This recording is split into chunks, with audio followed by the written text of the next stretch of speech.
একজন রিক্সাওয়ালা যদি ফুল টাইম 1 মাস রিক্সা চালায় তাহলে কমপক্ষে তার বেতন মাসে আসে 500 করে ধরলো, মাসে 15,000 টাকা বেতন আসে।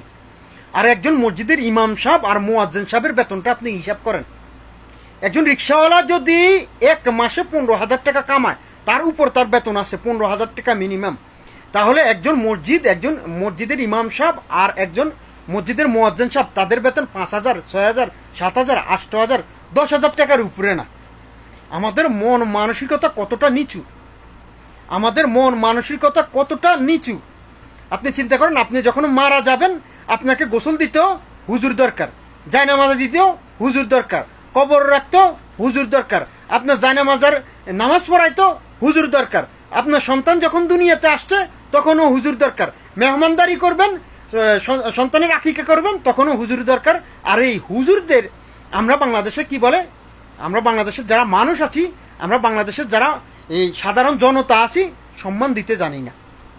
তাদের যে একটা সম্মান ওটা দিতে জানি না। আমরা মনে করি হুজুরদের কি প্রয়োজন, টাকার দরকার। তাদেরও প্রেমিলি আছে ভাই, তাদেরও বউ আছে, তাদেরও বাচ্চা আছে। খবর নিয়ে দেখেন তারা কতটা কষ্টে দিন কাটাইতে আছে। কারো কাছে বলে না, শর্মে বলে না, বলবে ইমাম সাহেব ভিক্ষা করে, মুয়াজ্জিন সাহেব ভিক্ষা করে, মাদ্রাসার ছাত্ররা ভিক্ষা করে। আসলে এদেরকে সরকারি পাউন্ড থেকে কোনো একটা সুযোগ সুবিধা দেওয়া উচিত।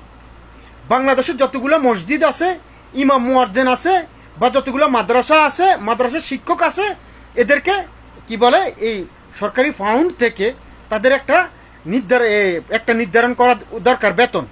এটা সরকারিভাবে বেতন, কারণ তারা জীবনও সরকারের কাছ থেকে কিছু পায় না, সরকার তাদেরকে কিছু দেয় না। পারলে আরও সরকার তাদের ক্ষতি করে, পারলে আরও সরকার তাদের আয়নাঘরের মতো ঘর বানিয়ে বন্দি করে রাখে। অতএব ডক্টর ইউনূস সাহেব, আপনি যতদিন ক্ষমতায় আছেন থাকেন, আমাদের আপত্তি নেই, কারণ আপনি এই কদিনে দেশটাতে অনেক উন্নত করতেছেন। তা আমাদের প্রবাসী ভাইয়েরা বলতে পারবে, বা আমরাও বলতে পারবো ইনশাআল্লাহ। আপনি যতদিন ক্ষমতায় আছেন থাকেন, আপনাকে আমরা ক্ষমতায় দেখতে চাই, কোনো সমস্যা নাই। এই যে মসজিদের ইমাম মুয়াজ্জিন, বা এই যে মসজিদ, এই যে মাদ্রাসা, এই মানুষগুলোর দিকে একটু নজর দেন, সরকারিভাবে তাদেরকে একটা কিছু করার চেষ্টা করেন। এরা সবচেয়ে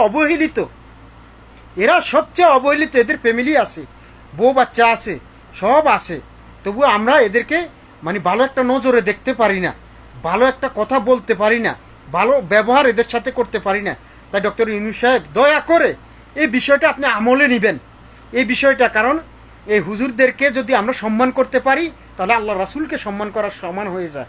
তো অতএব এই হুজুরদেরকে আর অবহেলা নয়, এদেরকে সরকারিভাবে কিছু একটা করার চেষ্টা করেন, সরকারিভাবে একটা বেতন দেওয়ার চেষ্টা করেন।